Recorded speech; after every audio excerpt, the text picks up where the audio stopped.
ওগো নবীজি কোথায় কি করব? নবীজি বলেন কেউ কি বিয়ে দেয় না? কয় না।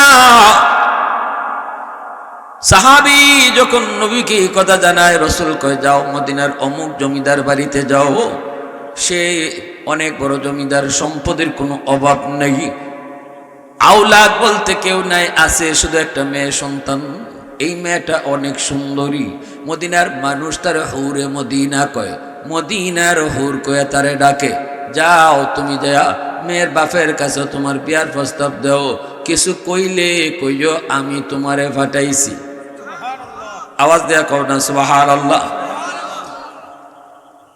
والليل مخي زلف محمد كترنم والليل مخي زلف محمد كترنم والشمس برخسار أحمد كترنم والفجر مخي صبح رسالت کی بشارت والعصر مخي دور نبوت کی بشارت ہر پھول میں روئے مدینہ کا تبسم شاخوں کی لچک میں بے قضا کا تکلم یاسین سے مولا نے کبھی ان کو پکارا حمیم کبھی اور کبھی توسین اشارہ মুসলমানের আওয়াজ দেখো আল্লাহু আকবার।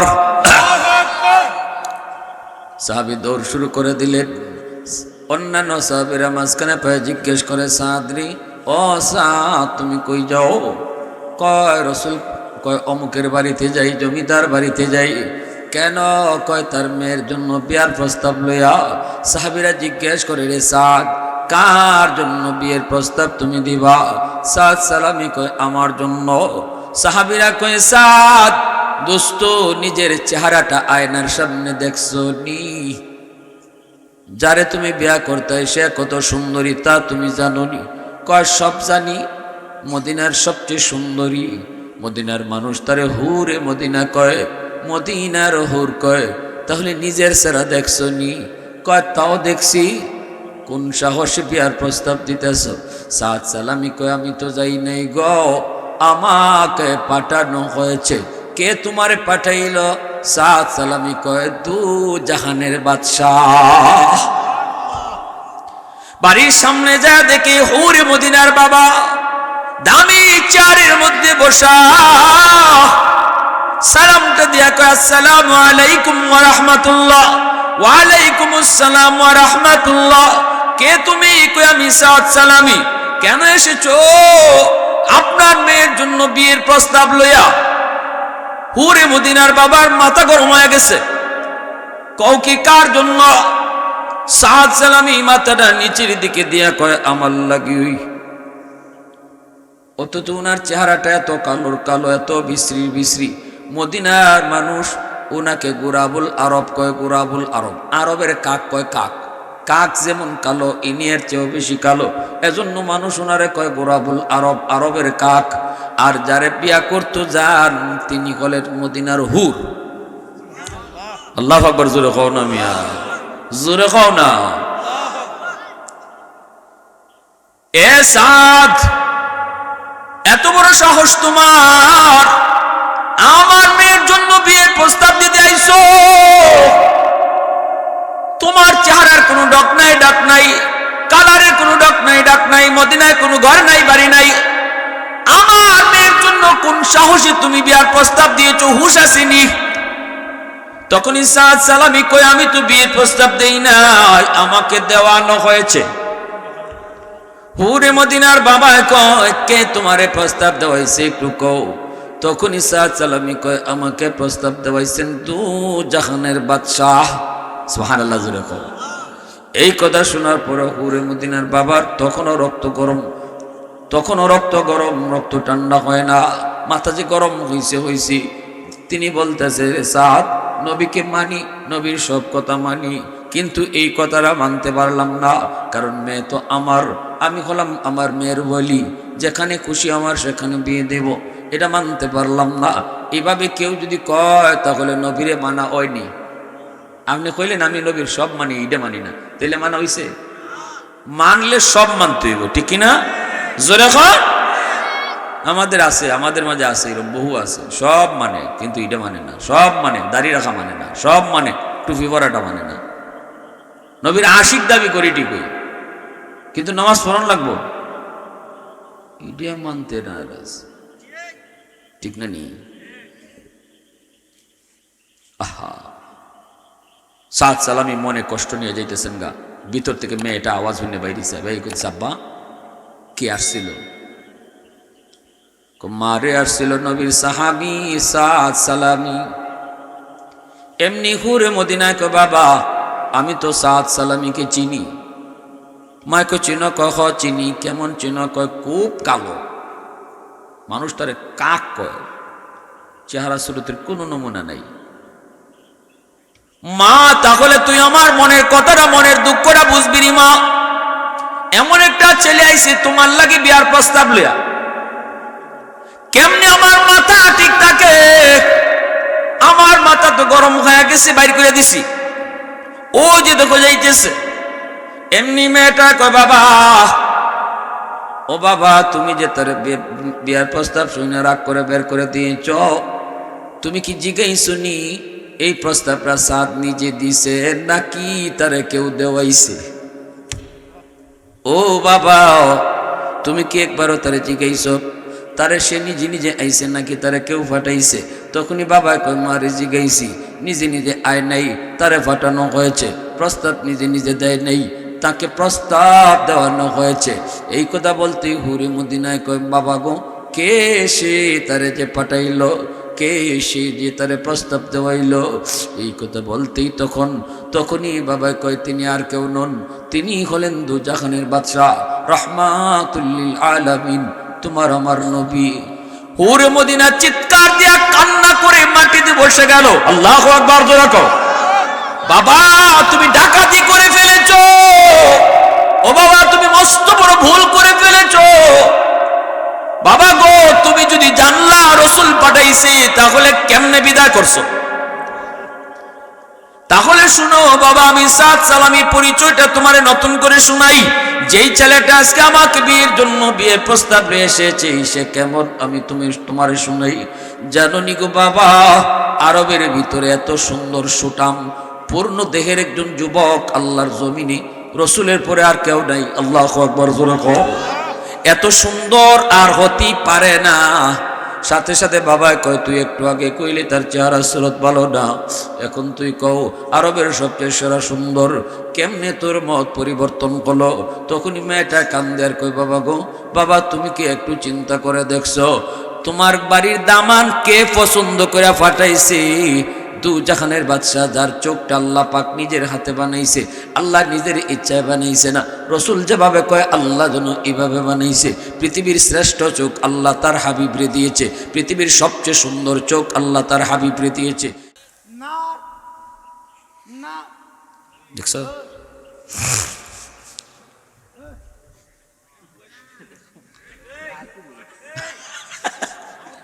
হ্যাঁ নাই, হ্যাঁ আরেক জগৎ গেছি।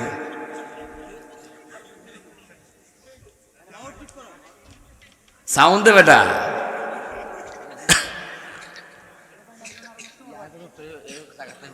ঠিক আছে তো মুখে দো, মুখে দো, মুখে দো, মুখে দো। নারায়ে তাকবীর, আল্লাহু আকবার। দিন ইসলাম, দিন ইসলাম জিন্দাবাদ, জিন্দাবাদ। দিন ইসলাম, দিন ইসলাম জিন্দাবাদ, জিন্দাবাদ। আল কোরআনের আলো ঘরে ঘরে জ্বালো, ঘরে ঘরে জ্বালো। আল কোরআনের আলো। দিল্লি না ঢাকা, ঢাকা ঢাকা। দিল্লি না ঢাকা, ঢাকা ঢাকা। তুমি কে আমি কে। ভার্সিটিতে পড়ো, স্কুলে পড়ো, ডাক্তার হও। আমরা বলি না সব মাদ্রাসায় ভর্তি মুফতি সাহেব হয়ে যাও, সব মুফতি সাহেব হলে ডাক্তার হবে কে? কলেজে পড়ো, ইঞ্জিনিয়ার হও। কিন্তু একটা জিনিস মনে রাখো, শহীদ উসমান হাদি যেভাবে মূল ধরে রাখছে, মুসলমানি যেভাবে ধরে রাখছে, এইভাবে মুসলমানি ধরে রাখা তুমি কলেজে পড়ো, দুনিয়া তো কামিয়াব আখিরাত তো কামিয়াব। কলেজে পড়ো, মুসলমানি ভুলে যেও না, কারণ মুসলমানি তোমার মূল। যে মূল ধরে রাখে তার সব ঠিক থাকে, আর যে মূল হারায় সে পথ হারা হয়ে যায়। উসমান হাদি পথ হারা হয় নাই, মূল হারাইছে খুনি ফয়সল, পথ হারা হয়েছে। তুমি যদি পথ ধরে রাখো, মূল ধরে রাখো, তোমার পথ হবে শহীদ উসমান হাদির পথ। আর যদি মূল হারায় ফেলো, মুসলমানে হারায় ফেলো, তোমার পথ হবে খুনি ফয়সলের পথ। এজন্য আমরা বলি স্কুল কলেজ ভার্সিটি সব দরকার, দুনো লাইনে লেখা। তাড়াতাড়ি দামান পাঠাবে তত তাড়াতাড়ি বিয়া হয়ে যাইব। আল্লাহু আকবার জোরে কও। এ লাভ কার হইল? লাভ আমরা। বলুন তো, জানমাল বেশি দামি না জান্নাত বেশি দামি? জান্নাত বেশি দামি। আল্লাহ পাক আমাদের কম দামি জিনিস নিছইন, আর বড় বেশি দামি জিনিস আমরা দিছইন। এই ব্যবসার মাঝে, এই বেচা কিনার মাঝে সকলেই রাজি আছেন নি? কারা কারা রাজি আছেন? হাতটা একটু দেন তো আল্লাহরে। আল্লাহ, এই যে দেখো আমরা সব রাজি, তুমি যে আমরা জানমাল নিছো, আমরা দেলাইছি, তুমি আমরা মরাফরে জান্নাত দেলাইও। সবাই কো আমি। আল্লাহ যেটা দিবার ওয়াদা করুন, এটা কোনো সময় আল্লাহ ওয়াদা ভাঙ্গন না। ওয়াদা ভাঙ্গার অভ্যাস আমরা মানুষের। সকালে এক কথা, বিকালে আরেক কথা, নির্বাচনের আগে এক কথা, ভোটের পরে আরেক কথা। এটা আমরা মানুষের খাসলত, ঠিক না নি? ভোটের আগে দেখবা ইসলামপুরের রাস্তা সোনা দিয়ে বানাই দিলে, হ্যাঁ, আর ভোটের পরে দেখা যায় ট্যাঙ্গেরও লাগাল পাওয়া যায় না। ইল আমরা মানুষের খাসলত, এটা যাইতো না। ভোটের আগে কত মায়া হঙ্গা সুমা, ভোটের পরে দেখলে আরেকবার যায়নি। ভোট দিবার আগে কয় চাচা একটা ঠান্ডা খেয়ে যাও। তো মুরব্বী মানুষ জীবনে ঠান্ডা খাইছে না, 7 আপ কি তো বুঝেও না। গরিব মানুষ, গরিব মানুষ 7 আপের বোতল খালি খুলছে, এমনি পুস করে আওয়াজ উঠছে। 7 আপের বোতল খুললে, পেপসির বোতল খুললে একটা আওয়াজ হয়নি না? হয় না? কি যেতে আওয়াজ? পুস। পেটা ডরাই গেছি, তোর আমার কোনটা খাওয়াইতে না বোমা বাইরে মারতে আনছো। কয় না চাচা, এটা বোমা না, এটাই ঠান্ডা, এক গ্লাস খাইয়ে দেখো রে। বা খাইছে ওরে দে, মজা কারে বাবারে, যে মজা। তে বুটটা দিয়ে আয়, কয় কেট দিতে আয়, কইলাও তোমরা যেটা কইবা এটা তুই কি ঠান্ডা খাওয়াইছে। কত দিলাই আনারস খাইছে দিয়ে আইবি, আনারস দিয়ে আইসে আইয়া কয় বাবা আরেকটা গ্লাস খাওয়াই বাইনি। কয় কেট বুট দিছ? কয় আনারস। কয় বালা করছো, খাওয়াই বাইনি আরেকটা গ্লাস। কয় কিতা? ওখান চিনই না। কয় ওই যে যাইবার আগে, বুটো যাইবার আগে যে খাওয়াইছিল। কয় নাম খোতে? বাবারে গরিব মানুষ, নাম চিনি না, ওই যে পুস করে উঠছিল ওইটা। কয় চাচা এটা বুটের আগেও ফুস করে, বুটের পরে ফুস করে না। এই হলো আমরার অবস্থা, ঠিক কিনা জোরে এখন? হ্যাঁ, কিন্তু আল্লাহ যখন যেটা দেওয়ার ওয়াদা করুন, এটা দিতে বিন্দু পরিমাণ কোনো সময় লাগে না। ইন্নাল্লাহ লা ইউখলিফুল মিআদ, আল্লাহ কখনো ওয়াদা ভাঙ্গেন না। আল্লাহ যে ওয়াদা করছেন, তোরা যদি আমি যে জিনিস কিনছি জান আর মাল তোমরার কাছ থেকে, এই জান মাল যদি আমার টাইম মতো দিলাও, আমার কথা মতো দিলাও, আমারে বুঝাই দিলাও, তাইলে মরতে দেরি, যেটা ওয়াদা দিছিলাম জান্নাত, এটা ফাইতে দেরি হইত না। এতে কোনো সন্দেহ আছে? কোনো সন্দেহ আছে না। একটা ঘটনা কইমু, কেমনে আল্লাহরে জানমাল বুঝাইছেন এক সাহাবি, আর কেমনে আল্লাহ পাক জান্নাত দেওয়াই দিছেন মরার লগে লগে। মনোযোগ কার কার এসে হাত উঠে আল্লাহরে দেখাও। আল্লাহ কবুল করো, সবাই বলে আমিন। আরো জোরে কও আমিন। এখন একটা প্রশ্ন আমরা থাকে অলরেডি, যে জানমাল তো আল্লাহ পাকই দিলেন, এই জানমাল আবার আল্লাহ কিনেন কেন? আমাদের যে জানমাল, আমরা যে জানটা, আমরা যে দেহটা, এটার মূল মালিক কেডা? হ্যাঁ, বাপ মা জন্ম দিছেন, কিন্তু মালিক কে? মালিক আল্লাহ। তো এই মালিকে আবার তার জিনিস কিনে কেনে? প্রশ্ন জাগেনি না জাগে না? মালিকে আবার তার জিনিস কিনে কেনে? তিনি কেন কিনতেন, কেন ক্রয় করতেন? হাকিমুল উম্মত মুজাদ্দিদ মিল্লাত মাওলানা আশরাফ আলী থানভী রহমতুল্লাহ গেলে একটা মিসাল দিয়ে বুঝাইছেন। মনোযোগ আমার দিকে, এই বাচ্চারা কথা বলে। মিসালটা হলো, এক বাপের 4 ফুট আছিল, 4 ফুয়ার মধ্যে এক ফুয়া ছিল বড় তেরা। এ মদ খায়, গাঞ্জা খায়, নেশা করে। যারা নেশা করে, গাঞ্জা খায়, জুয়া খেলে, এরা যত সম্পদই থাকুক এই সম্পদ রাখতে পারে না। এটাই বাস্তব কথা। জোয়াকুর জীবনে দেখছুননি কোটি টাকার মালিক হইতে, জোয়াকুর খালি দিন দিন মাটির তলেই যায়, এটা কোনোদিন তার উপরে তোলে না। বাবা মরার আগে সব সম্পদ 4 সন্তানকে বাইটে দেয়া গেছে। 3 ফুট যে 3 ফুট বালা, এরা সম্পদ রাখছে, বাড়াইতেছে, সুন্দর চালাইতেছে, ব্যবসাও করতেছে। কিন্তু যে ফুয়াটার অভ্যাস খারাপ, এ খালি বেছে, এই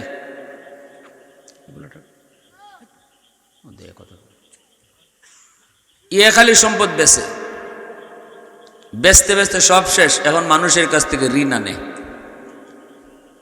বাপের কথা চিন্তা করে মানুষের ঋণ দেয়, কিন্তু এরপরে এই কর্জা টাকা আর ফেরত দেয় না। অভ্যাস খারাপ তো। আমাদের সমাজেও কিছু মানুষ আছে এমন, কর্জা টাকা যে দেওয়ান লাগে এটা বুঝোই না। হের বাড়িত যে বেটা কর্জা দিছিল বুঝায়, হ্যাঁ কর্জা দিয়ে আরো বিপদে পড়ছে। তার বাড়ি তাওনার যাওয়ান, এটাই তার ডিউটি। জুতা কয়েক জোড়া হয়, আর যদি কোনো ফায় রাস্তাঘাটে জিগায় তো উল্টা আরো তার সাথে পিক আপ লয়। মমিসিং এক জায়গাতে এরকম ওয়াজ করছি, খাওয়ানো বইছি, বেটা কয় চাচা বাবারই একটা ওয়াজও করছো, আমার জীবনে একটা ঘটনা বাবা। আমি 5,000 টাকা দিয়েছিলাম আমার এক বন্ধুরে, কর্জা বিপদ করে নিছিল, আজকে 5 বছর নিচে 2 মাসের কথা কইয়া। বাড়িত গেলে গড় থেকে গড় আব্বা গড় না, এমন অভ্যাস আসেনি না? গড় থেকে গড় না, হজার থেকে ঘুমো, ফাইনা ফাইনা ফাইনা ফাইছি। একদিন বাজারও, সদরঘাট বাজারও, নতুন বাজার ফাই দিকে দুস্থ বলতে সাথে চা খায়। যাই বললাম, দুস্থ দে না দুস্থ টেকাটা, আমি বড় বিপদে আছি, তোর বিপদের সময় তোরে দিছি, এখন টেকাটা একটু দেশ নে দোস্ত, আস্তে আস্তেই দে। এমনি হে পিক আপ জ্বলিল, টেকা চাইবার আর জায়গা পাইছো না? এটা টেকা চাইবার জায়গা? আমার ইজ্জত নাই? এতগুলা মানুষের সামনে আমার কাছে টেকা চাও, আমি কি তোমার মতো বেজ্জত নি? ইজ্জতলা করে ইজ্জতলা, আমার ইজ্জত নাই? মানুষের সামনে আমার কাছে টেকা চাইছো, তোমার টেকা লই আমি কবরে গেছি? কয় বাজান, তখন এর আস্তে করে কইছে, তুই কোন দিন কবরও যাইবি? কয় এর আগের দিন আইমু। ঠিক না নি? যে সমস্ত মানুষ এই কথা কয়, আমি কি তোর টেকা লইয়া কবরে গেছি গা, এ হইলে আস্তে একটা বাটফার। কারণ এ কোন দিন কবরে যাইব এটা হে জানে। যখন আমি কি তোমার টেকা লইয়া মরে গেছি, আস্তে একটা চিটার। কারণ হে কোন দিন মরবো এটা কি হে জানে? তো বেটা জবাব দিছে সুন্দর, তুই কোন দিন মরবে? খো যেদিন মরবে এর আগের দিন আইমু, এর আগে একদিন আইতাম না। পারবো কেউ হইতো? তোমরা বেশি কথা কেউ না, তুমি আমার ইজ্জত রাখছো না। এখন হ্যাঁ বদ্ধস্থ হল যারা আসছিল চা খাওয়াত সব রেডি, হ্যাঁ তুমি চরম অন্যায় করছো, এখানে টেকা চাওয়ার জায়গা না, আমরা সামনে তার ইজ্জত নষ্ট করছো, এখন তোমার জরিমানা হইতে হইব। কয় বাবা রে জরিমানা কি তারে বাবা? কয় জরিমানা দেওয়ান লাগবো মিয়া। কয় কি জরিমানা? কয় আমরা সকলের 4 বিল দেওয়া যাও 250। আমার ফাওনা টাকা 5,000 চাইতে গিয়া 250 টাকা জরিমানা দিয়েছি। এই যদি হয় আমাদের সমাজের চিত্র, মানুষে কর্জা টাকা দিব? আর কর্জা না দেওয়ার কারণে, কর্জা বন্ধ হওয়ার কারণে সুদকুররা সুদের ব্যবসা গরম করছে। সুদকুররা কয় যাও পাইতা না, একটা মিছিল ঘুরাইতেছে, এখন কর্জা দেওয়া বন্ধ করে দিছে। আমার কাছে আইবাই নেই, আমার কাছে আইলে 10,000-এ 12,000, 20,000-এ 25,000, 30,000-এ 40,000 গিরো লাগাই দিব। দিতায় না গাছও লটকাইব। সুদের ব্যবসা কারা করে? যাদের ক্ষমতা আছে, যাদের কসকসে টাকা আছে, এরা সুদের ব্যবসা করে। টাকা না দিলে বাজারও যাতে আটকাই নিতে পারে, যাতে তারা বান্ধে নিতে পারে, এই ধরনের মানুষের সুদের ব্যবসা করে। ওই সুদকুরা সুদের ব্যবসা গরম করছে আমাদের খাসলতের কারণে। আমরা যদি যেই মানুষগুলা কর্জা দিত সমাজে, এদের টাকা ঠিক মতো পরিশোধ করতাম, তাহলে আরো 10 জন রেহে কর্জা দিত। আর আমরা একজনের নিয়া এই কর্জা না দেওয়ার কারণে দুধ, ওই যে কয় না, চুন খাইয়া মুখ পুড়ছে, এখন দুধ দেখলে ডরায়। যে লোকটা এখন বিপদে পড়ে তার কাছে গেছিল কর্জার লাগে, ফটিয়া নাই, কিতা কয় টেকা তুই ওখানে নাই, কারণ কিতা, ওই যে একটা ঘুরাইতেছে।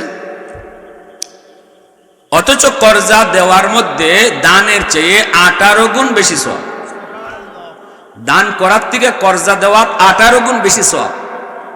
সাহাবী জিজ্ঞেস করছেন কেন? রসুল বলেন, যারে দান করলায় সে তো দান নিতে পারে, হে যে কোনো জায়গায় আপ করতে পারে, হে দান খাইয়া অভ্যাস, নে তোরে 500 টাকা দিলাম, হের এতটা ইজ্জত নাই সমাজে। কিন্তু যে লোকটা কর্জা নেয়, এ আপ করতে পারে না, এজন্য তার সম্মানের কারণে গিয়া কর্জা দেও। ওই সম্মানী লোকের সম্মান যে তুমি কর্জা দিয়ে রক্ষা করছো, এজন্য দানের চেয়ে 18 গুণ বেশি সওয়াব দেওয়া হয়। কিন্তু আমরা এটা বুঝি কই? আমার ভাইরা, বন্ধুরা, যুবক, খেয়াল করে শোনো, এই ছেলেটা মানুষের কাছ থেকে ঋণ আনে, ঋণ আই না আবার দেয় না। বাপের কাছে মানুষে নালিশ দেয়, মানুষে যায় কয় তোমার ফুলাটা এত খারাপ হইল কেমনে, আমার কাছ থেকে টাকা আনলো, দিব কয়া দেয় না, চাইলে পরে আর উল্টা গরম হয়। বাপে মুখ দেখাই তো পারে না। এইবার বাপে ছেলেরে ডাইকা করে নিল, ডাক দেয়া কয় বাজানরি, তুই কি আমার সমানে এই সমাজে ইজ্জত রাখবি না? তোর কারণে কি আমি ঘর থেকে বের হবো না?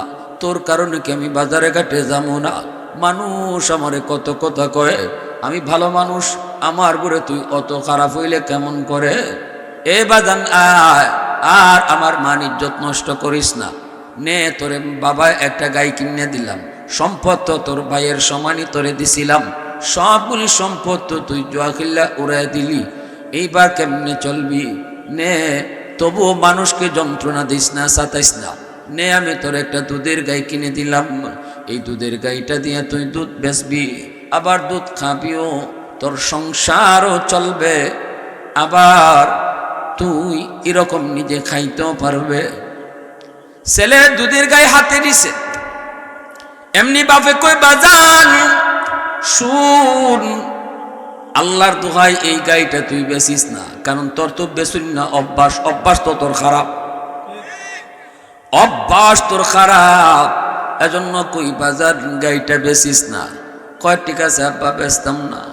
এরপরে বাপে কয় জানি না তোর কোন সময় পুরান অভ্যাস তোর জাগে উঠে, যদি তুই বেচুস, বেচার কোনো সিদ্ধান্ত নেস, তাহলে গাইটা আর কারো কাছে বেচবি না, আব্বার কাছে বেচিস, আমি তোরে উচিত দামে কিনে নিব। এই কথাটা কি মনের আনন্দে কইছে না বাপে কষ্টে কইছে? কষ্ট না নিটা। বেসনই যদি লাগে কারো কাছে বেচবি না, আমার কাছেই বেচবি, উচিত দামে কিনে নিব, মানুষের যা দেয় এর থেকে বেশি দিব। এই বইলা ছেলে গাভী নিয়ে গেল, কয়েকদিন গাভীটা রাখলো, এরপরে তার পুরান অভ্যাস জাগিয়ে উঠছে, বেচন অভ্যাস, গাই নিয়ে উঠে দিছে বাজারও বিক্রি করার জন্য। মানুষ দৌড়ায় কয় চাচা আপনার ফুয়ায় তো বাজারও গাই তুলি ফেলাইছে, এখন তো মনে হয় গাই বিক্রি করে ফেলবে। এই খবরটা পাওয়া মাত্রই বাপ দৌড়ে গেছে বাজারও, যায় বলতেছে এই বেটা, তুই না কইসলে বেচতে না, তুই লই ওষুধ কি কর? ফুয়া কয় আমার গাই আমি বেচমু, তোমার খিতা কি বেটা দেখছেন, আমার গাই আমি বেচমু, তোমার সমস্যা কিতা? বাপে কয় তুই না কইছিলে বেচবি না, আর বেচলেও না কইছিলাম তুই আমার কাছে বেচবি, বাজারে কোনো তুললি, বেচবি যখন আমার কাছে তুই বেচতি। ফুয়া কয় আমি তোমার কাছে বেচতাম না। বাপে কয় কেনে? কয় এমনি এমনি। বাপে কয় তোর গায়ের দাম কত হইছে? কয় 70,000। বাপে কয় নে দিলাম তোরে 80,000। 80,000 দেয়া বাপে এই গাই কিনে দেয়। এখন বলেন দিছিল বাপে, এখন কিনে কেন? কারণ ফুলার অভ্যাস খারাপ, এই ফয় অন্যজনের কাছে বিক্রি করে ফেলতেছে। এজন্য বাপে কয় অন্যের কাছে বেচিস না, আমার কাছে বিক্রি কর, আমি তোর জানমাল নিমু, যদিও আমি তোরে দিছিলাম। আল্লাহ পাক কয় বান্দা তোর জান তোর মাল আমি আল্লাহ তোরে দিলাম, দিয়া কইলাম এই জানমালটা তুই অন্য কারো কাছে বেচবি না, নেতার কাছে বেচবি না, নেত্রীর কাছে বেচবি না, এই জানটা তুই দুনিয়ার কাছে বেচবি না, দোকানও বেচবি না। এ বান্দা শুন, এরপরও যদি তুই তোর জানটা তুই তোর মালটা তুই দুনিয়ার কাছে বিক্রি করে ফেলস, তাহলে আমি আল্লাহ কিনবো। তখন আল্লাহ পাক দেখতেছে আমরা কিন্তু রূহ জগতে কই আইছি, আল্লাহ বেচতাম না, এই জান আর মাল বেচতাম না, কিন্তু আল্লাহ দেখে আমরা বেচি লাইতেছি, আল্লাহ দেখতেছি আমরা জান মাল বেচি লাইতেছি, নেতার কাছেও নেত্রীর কাছেও দুনিয়ার কাছে আমরা জান মাল বিক্রি করে ফেলতেছি। এজন্য আল্লাহ পাক কই বান্দা শো রাখ রাখ রাখ, বেচিস না। এ তোর জানমালের দাম কত হইছে? কয় এত। আল্লাহ কয় এত না, তোরে জান্নাতের বিনিময়ে আমি কিনা নিছি। ভাইরা বন্ধুরা জন্য বলতেছি, আমার নবী মায়ের নবী রহমতের নবী মদিনার মসজিদে রসুল বসে আছেন রে যুবক। এবার একটু দেখো সাহাবায়ে কেরাম কেমনে তাদের জানমাল আল্লাহর বোঝায়, আল্লাহর জিনিস আল্লাহরে কেমনে তারা বোঝায় দেয়। তুমি আমি নির্বাচনের জন্য নেতার লাগি জান দেওয়ার জন্য প্রস্তুত হইতেছি, কেউ বা আরেকজনে কুবাইবার লাগি রেডি হইতেছ, কেউ বা খুব খাইবার লাগি রেডি হইতেছ, কিন্তু ভালো করে যাইন এই জানার মাল নেতার লাগি না, এই জান মাল একমাত্র কাল লাগে। জোরে কও কাল লাগি। রক্ত দিলে দিতে হবে কার জন্য? রক্ত দিলে দিতে হবে আল্লাহর জন্য, জীবন দিলেও দিতে হবে আল্লাহর জন্য। নেতার জন্য তুমি রক্ত দিবা, হাসপাতালে যায় তুমি পড়বা, দেখো কয়দিন নেতায় যায় তোমার খবর লয়, জীবনটা তুমি রাস্তায় দিবা, দেখো তোমার ফ্যামিলির খবর কয়দিন লয়, কেউ নিবে না। নেতা শুধু আমারে আপনারে ব্যবহার করে, নিজের ফুয়ারে লন্ডন ফরায়, আমেরিকা কানাডা ফরায়, তোমার আমার ফুয়া ফান্ডে রাস্তায় খুন করায়। বাঙালি বলদ, আমরা রে বলদ পাইছি বলদ। কোন দেশে ইজাত ফসা রাজনীতি নেই বাংলাদেশের মতো। ওই ইউরোপে যান, কোন দিন নির্বাচন আইতেছে কোন দিন যাইতেছে এরা খবর হইল না, যার যার কামলে সবাই ব্যস্ত। আমার নেতায় কি তা ঘর বানাইতে লাগব? আমার নেতায় আমার এক বস্তা চাউল কিনে দিলাইব? হ্যাঁ, তো আমি তার লাগি এমন কেন লাগে জান কেটে দিন মাইরা একদিনে আমি আমার ফ্যামিলির জন্য রুজি করতাম, এটা না করে। ও আবার কিছু মানুষ আছে তো রোজ ফইলে জায়গা। আমরা তো কি যার যে অভ্যাস আমরা। আরেকজন হুজুর না, হুজুর 500 টাকা না, ফাতার বিড়ি খাওয়া যা বুট নেগা। কত নাটার নাটা। বুটটা আমানত, এই আমানতের বস্তু ফাতার বিড়ি খাওয়া বলে লই জায়গা।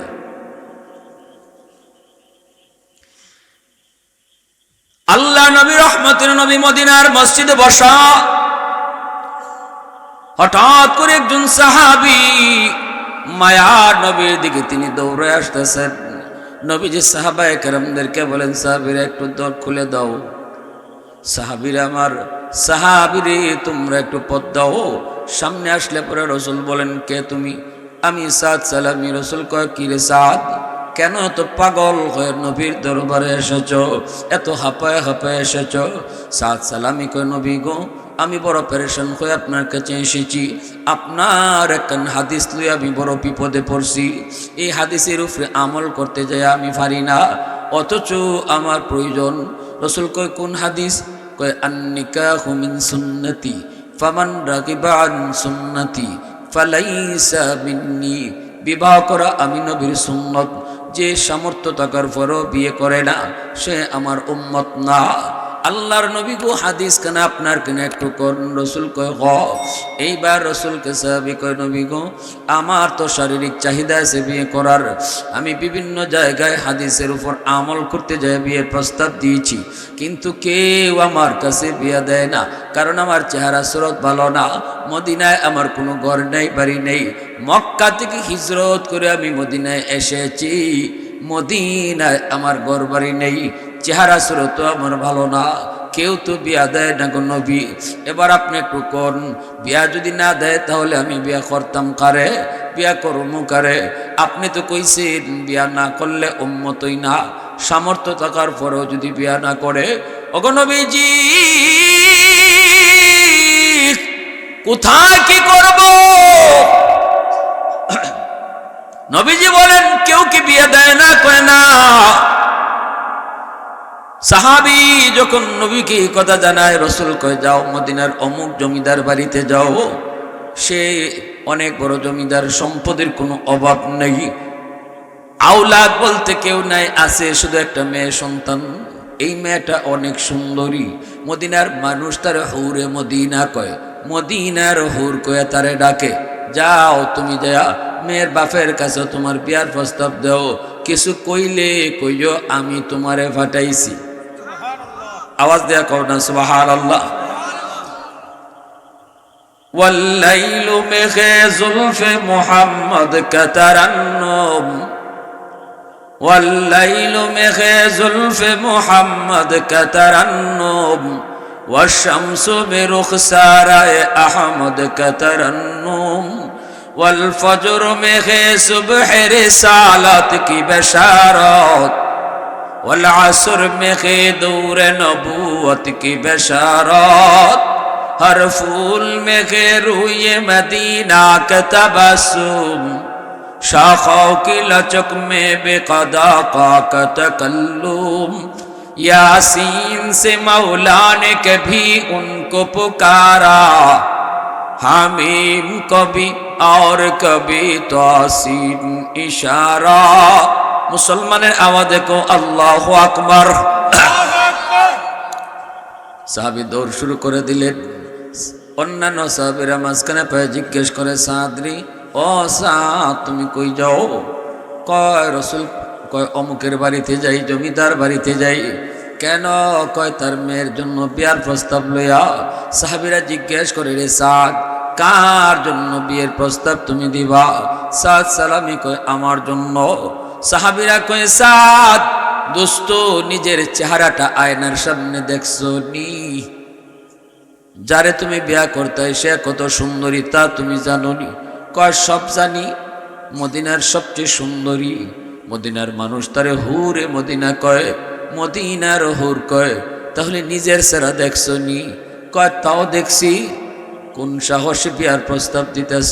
সাদ সালামি কয় আমি তো যাই নাই গো, আমাকে পাঠানো হয়েছে। কে তোমারে পাঠাইল? সাদ সালামি কয় দু জাহানের বাদশাহ। বাড়ির সামনে যা দেখে হুরে মদিনার বাবা দামি চেয়ারের মধ্যে বসা, সালামটা দিয়া কয় আসসালামু আলাইকুম ওয়া রাহমাতুল্লাহ। ওয়া আলাইকুম আসসালাম ওয়া রাহমাতুল্লাহ। কে তুমি? কয় আমি সাদ সালামি। কেন এসেছো? আপনার মেয়ের জন্য বিয়ের প্রস্তাব লইয়া। হুরে মদিনার বাবার মাথা গরম হয়ে গেছে। কও কি কার জন্য? সাদ সালামি মাথাটা নিচের দিকে দিয়া কয় আমার লাগি। অথচ ওনার চেহারাটা এত কালোর কালো, এত বিশ্রী বিশ্রী। মদিনার মানুষ ওনাকে গুরাবুল আরব কয়, গুরাবুল আরব। আরবের কাক কয় কাক, কাক যেমন কালো ইনিয়ের চেয়েও বেশি কালো, এজন্য মানুষ ওনারে কয় গোরাবুল আরব, আরবের কাক। আর যারে বিয়া করতো যান তিনি হলেন মদিনার হুর। আল্লাহু আকবার। জোরে খাও না মিয়া, জোরে খাও না। এ সাদ এত বড় সাহস তোমার, আমার মেয়ের জন্য বিয়ের প্রস্তাব দিতে আইছো? তোমার চেহারার কোনো ডক নাই, ডাক নাই, কালারের কোনো ডক নাই, ডাক নাই, মদিনায় কোনো ঘর নাই, বাড়ি নাই। আমার মেয়ের জন্য কোন সাহসে তুমি বিয়ার প্রস্তাব দিয়েছো? হুশ আসেনি? তখনই সাদ সালামি কই আমি তো বিয়ের প্রস্তাব দেই নাই, আমাকে দেওয়ানো হয়েছে। হুরে মদিনার বাবা কয় কে তোমারে প্রস্তাব দেওয়াইছে একটু কও। তখনই সাদ সালামি কয় আমাকে প্রস্তাব দেওয়াইছেন দু জাহানের বাদশাহ। সুবহানাল্লাহ জোরে কও। এই কথা শোনার পরে হুরে মদিনার বাবার তখনও রক্ত গরম, তখনও রক্ত গরম, রক্ত ঠান্ডা হয় না, মাথা যে গরম হয়েছে। তিনি বলতেছে সাদ নবীকে মানি, নবীর সব কথা মানি, কিন্তু এই কথাটা মানতে পারলাম না, কারণ মেয়ে তো আমার, আমি হলাম আমার মেয়ের বলি, যেখানে খুশি আমার সেখানে বিয়ে দেব, এটা মানতে পারলাম না। এইভাবে কেউ যদি কয় তাহলে নবীরে মানা হয়নি। আপনি কইলেন আমি নবীর সব মানি, এটা মানি না, তাহলে মানা হইছে? মানলে সব মানতে হইব, ঠিক কিনা? জোরে কর। আমাদের আছে, আমাদের মাঝে আছে, এরকম বহু আছে, সব মানে কিন্তু এটা মানে না, সব মানে দাড়ি রাখা মানে না, সব মানে টুপি পরাটা মানে না। নবীর আশিক দাবি করি ঠিকই, কিন্তু নামাজ পড়ন লাগবো, এটা মানতে নারাজ, ঠিক না? নি আহা, সাত সালামি মনে কষ্ট নিয়ে যাইতেছেন গা, ভিতর থেকে মেয়েটা আওয়াজ শুনে বাইরেছে, ভাই করছে আব্বা কে আসছিল? মারে আসছিল নবীর সাহাবি সাত সালামি। এমনি ঘুরে মদিনায় কো বাবা আমি তো সাত সালামিকে চিনি। মায় কো চিনো? কহ চিনি। কেমন চিনো? কয় খুব কালো, মানুষটারে কাক কয়, চেহারা সুরতের কোনো নমুনা নাই। মা তাহলে তুই আমার মনের কথাটা, মনের দুঃখটা বুঝবি নি মা, এমন একটা ছেলে আইছে তোমার লাগি বিয়ার প্রস্তাব লইয়া, কেমনে আমার মাথা ঠিক থাকে? আমার মাথা তো গরম হয়ে গেছে, বাইর করে দিছি, ও যে দেখো যাইতেছে। এমনি মেয়েটা কয় বাবা, ও বাবা তুমি যে তার বিয়ার প্রস্তাব শুনে রাগ করে বের করে দিয়েছ, তুমি কি জিজ্ঞাসা নি এই প্রস্তাবটা সাদ নিজে দিছে নাকি তারে কেউ দেওয়াইছে? ও বাবা তুমি কি একবারও তারে জিজ্ঞাইছ তারে সে নিজে নিজে আইছে নাকি তারে কেউ ফাটাইছে? তখনই বাবা কই মারে জিজ্ঞাইছি, নিজে নিজে আয় নাই, তারে ফাটানো হয়েছে, প্রস্তাব নিজে নিজে দেয় নাই, তাকে প্রস্তাব দেওয়ানো হয়েছে। এই কথা বলতেই হুরে মদিনায় কয় বাবা গো কে সে তারে যে পাঠাইলো, কে সে যে তারে প্রস্তাব দেওয়াইল? এই কথা বলতেই তখনই বাবা কয় তিনি আর কেউ নন, তিনি হলেন দুজাহানের বাদশা রাহমাতুল লিল আলামিন, তোমার আমার নবী। হুরে মদিনা চিৎকার দিয়া কান্না করে মাটিতে বসে গেল। আল্লাহু আকবার জোরে কও। বাবা তুমি ডাকাতি করে ফেলেছো, ও বাবা তুমি মস্ত বড় ভুল করে ফেলেছো। বাবা গো তুমি যদি জানলা রাসূল পাঠাইছি তাহলে কেমনে বিদায় করছো? তাহলে শুনো বাবা, আমি সাত সালামি পরিচয়টা তোমারে নতুন করে শুনাই। যেই ছেলেটা আজকে আমাকে বিয়ের জন্য বিয়ের প্রস্তাব নিয়ে এসেছে সে কেমন আমি তোমারে শুনাই।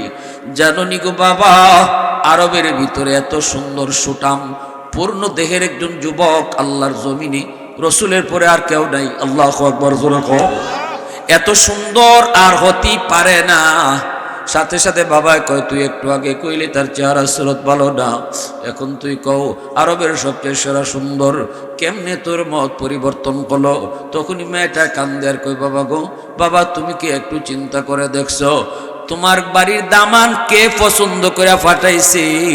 দুজাহানের বাদশাহ যার চোখটা আল্লাহ পাক নিজের হাতে বানাইছে, আল্লাহ নিজের ইচ্ছায় বানাইছে না, রসুল যেভাবে কয় আল্লাহ যেন এইভাবে বানাইছে। পৃথিবীর শ্রেষ্ঠ চোখ আল্লাহ তার হাবিবরে দিয়েছে, পৃথিবীর সবচেয়ে সুন্দর চোখ আল্লাহ তার হাবিবরে দিয়েছে। না না দেখছো?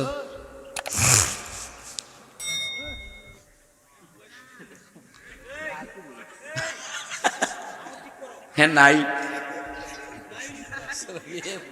হ্যাঁ আরেক জগৎ গেছি।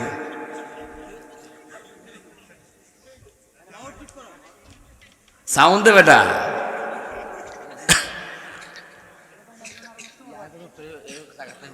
ঠিক আছে দাও, মুখে দো, মুখে দো, মুখে দো, মুখে দো। নারায়ে তাকবীর, আল্লাহু আকবার। দিন ইসলাম, দিন ইসলাম জিন্দাবাদ, জিন্দাবাদ। দিন ইসলাম, দিন ইসলাম জিন্দাবাদ, জিন্দাবাদ। আল কোরআনের আলো ঘরে ঘরে জ্বালো, ঘরে ঘরে জ্বালো, আল কোরআনের আলো। দিল্লি না ঢাকা, ঢাকা ঢাকা, দিল্লি না ঢাকা, ঢাকা ঢাকা। তুমি কে আমি কে? ইউনিভার্সিটিতে পড়ো, স্কুলে পড়ো, ডাক্তার হও। আমরা বলি না সব মাদ্রাসায় ভর্তি হয়ে মুফতি সাহেব হয়ে যাও, সব মুফতি সাহেব হলে ডাক্তার হবে কে? কলেজে পড়ো, ইঞ্জিনিয়ার হও। কিন্তু একটা জিনিস মনে রাখো, শহীদ উসমান হাদি যেভাবে মূল ধরে রাখছে, মুসলমানি যেভাবে ধরে রাখছে, এভাবে মুসলমানি ধরে রাখিয়া তুমি কলেজে পড়ো, দুনিয়া তো কামিয়াব, আখিরাত তো কামিয়াব। কলেজে পড়ো, মুসলমানি ভুলে যেও না, কারণ মুসলমানি তোমার মূল। যে মূল ধরে রাখে তার সব ঠিক থাকে, আর যে মূল হারায় সে পথহারা হয়ে যায়। উসমান হাদি পথহারা হয় নাই, মূল হারাইছে। খুনি ফয়সল পথহারা হয়েছে। তুমি যদি পথ ধরে রাখো, মূল ধরে রাখো, তোমার পথ হবে শহীদ উসমান হাদির পথ। আর যদি মূল হারায় ফেলো, মুসলমানি হারায় ফেলো, তোমার পথ হবে খুনি ফয়সলের পথ। এজন্য আমরা বলি স্কুল কলেজ ভার্সিটি সব দরকার। দুনো লাইনে লেখাপড়া তাড়াতাড়ি দামান পাঠাবেন, তত তাড়াতাড়ি বিয়া হয়ে যাইব। আল্লাহু আকবার, জোরে কও। এ যুবক, শেষটা তোমরা শোনার জন্য প্রস্তুত থাকো। এতক্ষণ তো হাসছো, কিন্তু শেষটা শুনলে কান্দন লাগবো। রাজি কারা কারা হাত উঠে দেখো আল্লাহ রে। আল্লাহ তুমি কবুল করো, সবাই বলো আমিন। ভাইরা বন্ধুরা, আল্লাহ রাসূল দয়া নবী মায়ার নবী সাহাবায়ে কেরামদেরকে ডাকেন, সাহাবীরা কি কোথায়? তোমাদের ভাই সাদ সালামি জমিদার বাড়িতে বিয়ে করতে যাবে, খালি হাতে গেলে মেয়েটার মন ছোট হয়ে যায়। তোমরা কিছু চাঁদা কালেকশন করো, তারে কিছু পয়সা পাতি দাও। সাহাবায়ে কেরাম মুহূর্তের ভিতরে চাঁদা কালেকশন করে এক বস্তা টাকা দিয়ে দিছে। সবাই তো সাদকে নিয়ে বড় খুশি। এরে সাদ, কেমন একটা কপাল লয়ে আইছো, চেহারা সুরত ভালো না, কিন্তু হুরে মদিনারে পেয়ে গেছো। আমাদের চেহারা প্রিন্সের মতো, এরপরও হুরে মদিনাকে পাওয়ার স্বপ্ন দেখতে পারি নেই। যা বেটা কপাল। তিনি তো বস্তা ভরা টাকা নিয়ে বাজারে গেলেন বিয়ের সদাই কেনার জন্য। শাড়ি কিনলেন, অলংকার কিনলেন, কিনে তিনি ঘোড়ার পিঠে সওয়ার হইয়া বিয়া বাড়ির দিকে যাবেন। ওই মুহূর্তে সাদ সালামি শুনতে পায় গো, বাজারের এই প্রান্ত থেকে ওই প্রান্তে একজন মানুষ লাল কাপড় উপরে উঠাইয়া বিপদ সংকেত দেখায় দেখায় বলতেছে, আল জিহাদ, আল জিহাদ, আল জিহাদ।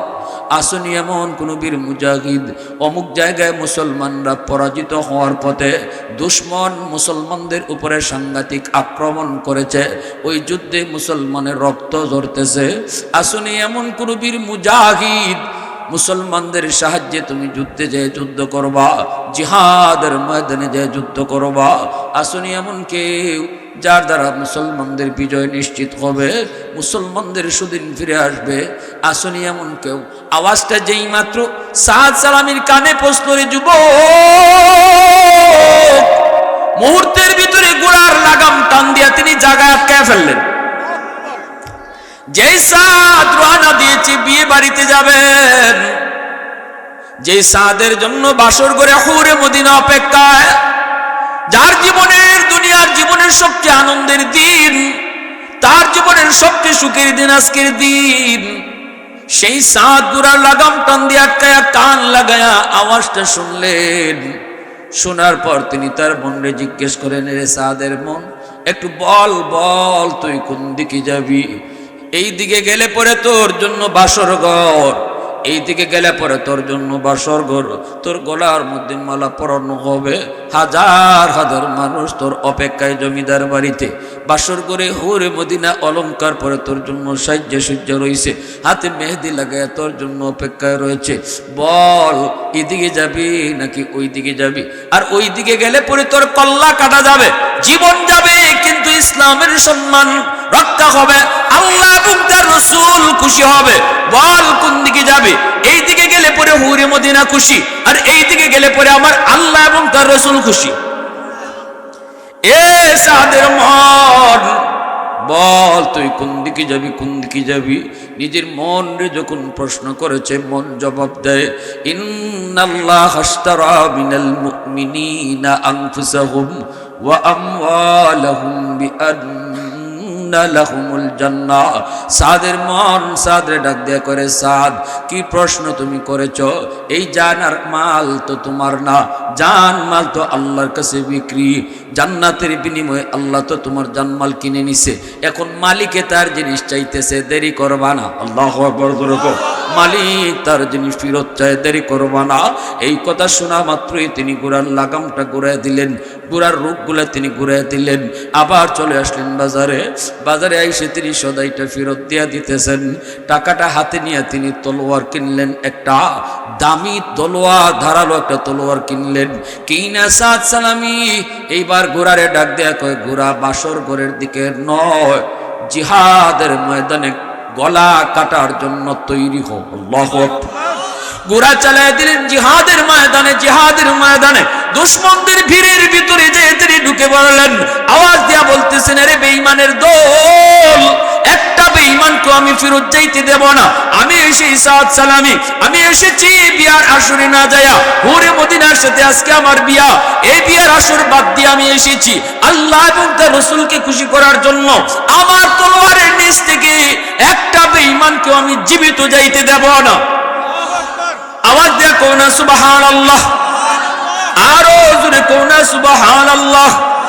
এক একটা গুরানি দেন তলোয়ারের, শত শত দুশমনের কল্লা জমিনে পড়ে যায়। তলোয়ার গুড়ায় দুশমনের কল্লা জমিনে পড়ে যায়। আল্লাহ পাক তার তলোয়ারকে 300 হাত লম্বা বানিয়ে দিছে। ঘোড়ায় আর দুশমনের কল্লা জমিনে পড়ে, দুশমন দিশাহারা হয়ে পড়লো। মুসলমান যারা পরাজিত হওয়ার পথে ছিল তারা আবার উল্টা ব্যাক করলো। এই তো দেখা যায় আল্লাহর সাহায্য চলে এসেছে, মুসলমানের সাহস বেড়ে গেল, মুসলমান আবার উল্টা আঘাত করলো। দুশমন এইবার পরাজিত হওয়ার পথে, দুশমন তারা বাড়তেছে। একজনের আঘাতের দ্বারা যুদ্ধের মোড় ঘুরে গেল। এইবার দুশমনরা কয়, যার কারণে আজকে আমরা পরাজিত হওয়ার পথে, ওরে জীবিত যাইতে দেব না, ওরে তাড়াতাড়ি করে তোমরা শেষ করো। বৃষ্টির মতো তীর মারতে লাগলো সাদ সালামির দিকে, বৃষ্টির মতো তীর। প্রতিটা তীর সাদ সালামির দেহের মধ্যে এসে লাগে রে যুবক। দেহটা এই দিক থেকে ওই দিকে তুরপার করে ফেলে, চালুনির মতো যাজরা হয়ে গেছে তার দেহটা। দুশমনকে পরাজিত কইরা, মুসলমানদের বিজয়টারে নিশ্চিত কইরা সাদ সালামি জিহাদের ময়দানে ঘোড়ার পিঠ থেকে মাটিতে পড়ে গেছে। এরপরে আসমানের মালিককে ডাক দেয়া কই, মালিক তোমার বাতাসকে আমি সাক্ষী রেখে বলতেছি, আজ আমার বাসর ঘরে না গিয়া জিহাদের ময়দানে শহীদ হইতেছি। এই খবরটা তোমার হাবিব রে মদিনায় পৌঁছে দিও বাতাসের দ্বারা।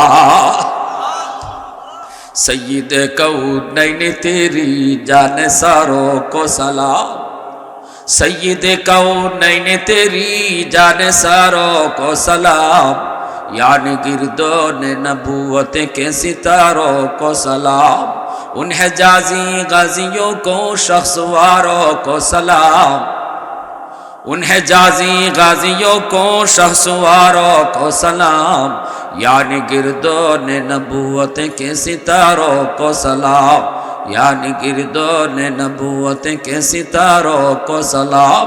मुसलमाনের আওয়াজ এখন আল্লাহু আকবার। সাহাবায়ে কেরাম এসে কাঁদতেছে, গো আমার সাথ, আমাদের সাথ তো আজকে এখানে আসার কথা না, আমরাই তো চাঁদা কালেকশন করে দিয়ে আইছি, আজকে তো তার বিয়াতে যাওয়ার কথা।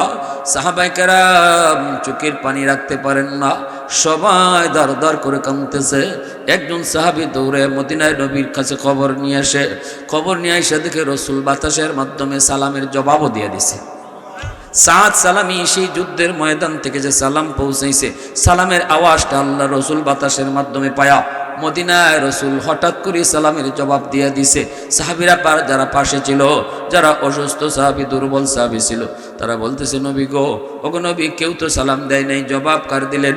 রসুল কয়, আমার সাদের সালাম আল্লাহ বাতাসের মাধ্যমে পৌঁছাইছে। দিনের নবী, মার নবী কয়, আমার নিয়ে চলো।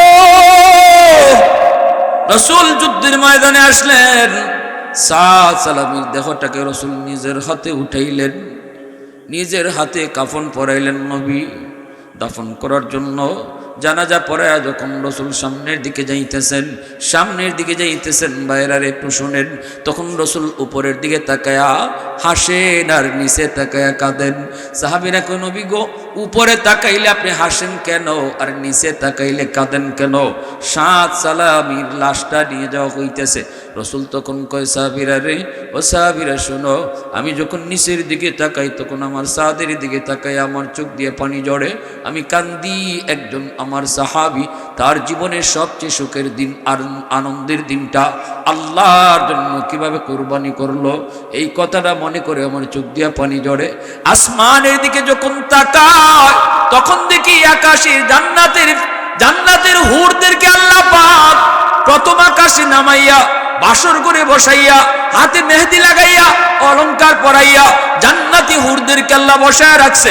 হুররা আমাকে ডাইকা কয়, নবী গো, আপনার যে সাহাবী দুনিয়ার হুরের মায়া কুরবানি দিছে আল্লাহর জন্য, দ্বীনের জন্য, ওই সাদের উপরে আল্লাহ খুশি হইয়া আমরা জান্নাতি হুরদেরকে আল্লাহ বাসর করে বসায় রাখছে। যত তাড়াতাড়ি আপনি সাদকে কবরে রাখবেন তত তাড়াতাড়ি আল্লাহ আমাদের সাথে তার বিয়া ফরায়া দিব। ইন্নাল্লাহা আশতারা মিনাল মুমিনিনা আনফুসাহুম ওয়া আমওয়ালাহুম বিআন্না লাহুমুল জান্নাহ। এজন্য বলি যুবক, মনে রাখো, সাহাবায়ে কেরাম দিন বুঝতেন না, রাত বুঝতেন না, দাঁড়ানো বুঝতেন না, বসা বুঝতেন না। সাহাবায়ে কেরাম শুধু একটাই বুঝতেন, আমার গোটা জিন্দিগি কেমন করে নবীর নমুনায় হয়ে যায়, নবীর নমুনায় কেমনে হয়ে যায়। আমার রাজনীতি সেটাও নবীর নমুনায়, আমার ব্যবসা সেটাও নবীর নমুনায়, আমার ঘর সংসার সেটাও নবীর নমুনায়, আমার খাওয়া ঘুম সেটাও নবীর নমুনায়। ঠিক কিনা? জোরা কও ঠিক কিনা? আমার মতে মত নয়, নবীর মতে মত। এর নাম হলো উম্মত, এর নাম হলো উম্মত। এজন্যই ভাইরা বন্ধুরা, সাহাবায়ে কেরাম আমাদের জন্য আদর্শ, সাহাবায়ে কেরাম আমাদের জন্য রোল মডেল। রাসূল বলেন, আসহাবি কান্নুজুম বিআইয়িহিম ইক্তাদাইতুম ইহতাদাইতুম। আমার প্রত্যেক সাহাবী হলো আকাশের নক্ষত্র স্বরূপ। একজন সাহাবীরও যদি তোমরা ফলো করো, গোটা তোমরা হেদায়েতের পথ পেয়ে যাওয়া, জান্নাতের পথ পেয়ে যাওয়া। এজন্য সাহাবায়ে কেরাম হলেন আমাদের রুল, আমাদের মডেল, আমাদের নমুনা। ঠিক কিনা? জোরে কও, আরো জোরে কও, ঠিক কিনা? অতএব ভাইরা বন্ধুরা, এই জানমাল আমরা কারে বুঝাইব? বুঝছে কও, নির্বাচন আইতেছে কিন্তু। জানমাল কারে বুঝাইব? জোরে কও, কারে? আল্লাহ। আল্লাহ আমাদের সবাইকে বুঝার, মানার, আমল করার তৌফিক দান করুন। সবাই বলেন আমিন। আজকের যুব সমাজ যে এত সুন্দর আয়োজনটা করলো, আল্লাহ যেন প্রত্যেকটা যুবককে ইসলামের সৈনিক হিসেবে উসমান হাদির মতো জীবন গঠন করার তৌফিক আল্লাহ দান করে। সবাই বলেন আমিন।